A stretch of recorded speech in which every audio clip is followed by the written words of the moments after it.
this post. I almost feel like this is therapy for me, because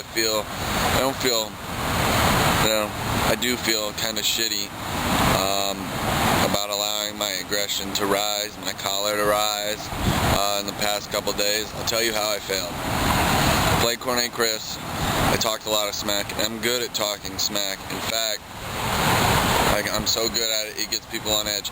But I think it's fun. Like when I constantly banter back and forth, if I don't like you, I won't really say anything to you. I won't talk to you. I'll avoid you. I'll hopefully be polite. But I won't converse with you. I won't talk shit the way I do. I really like Chris. I think that I got to him and we started having more words, and it's played on my mind because of past posts I've had. I've said that I care so much about this community and that I care, about my game club and stuff like that. And really, other than Ultra Bob, there's nobody in the club who's put more into it or cares more about it.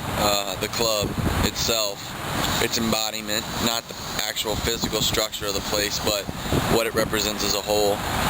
So I've made posts in the past about how, let it go and stuff like that. Well, I didn't. I eventually did, but that was because I had reached a frustration level that it was stupid, and I realized that there was starting to be hatred or evil intent, not evil intent, not intent, evil things that underline humanity's overall goodwill. All right, so when we communicate with each other, and we're trying to get along and stuff like that, things were being counterproductive to that. Then, because of that, I made a stupid mistake. My friend Danny Internets he had a blog. He's got a blog, and Tom Stellick, I think his name is. The guy is probably a real tactical genius, but he's just a dick, man. And so I said it on there, and I didn't say he was a dick. I told him he had a shit personality.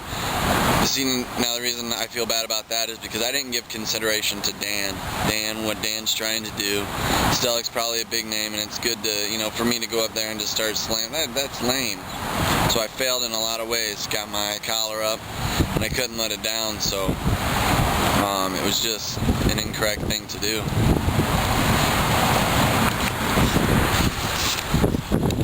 Hey guys, one other thing I forgot to mention there is there's a book I'm a pretty big fan of, and it talks about this a little bit. It talks about how your tongue set your whole world on fire. Say it's how hard to control it is. So I'd like to issue a public apology to Dan for making that post on your making that comment on your blog, even though I do feel that way. The guy is a butthole. And to Chris, I'm sorry I talked so much back, and I'm sorry you took offense to it. I thought we were on those lines whereas it would be cool, so I like to apologize about that. I hope you accept it, and everything is cool.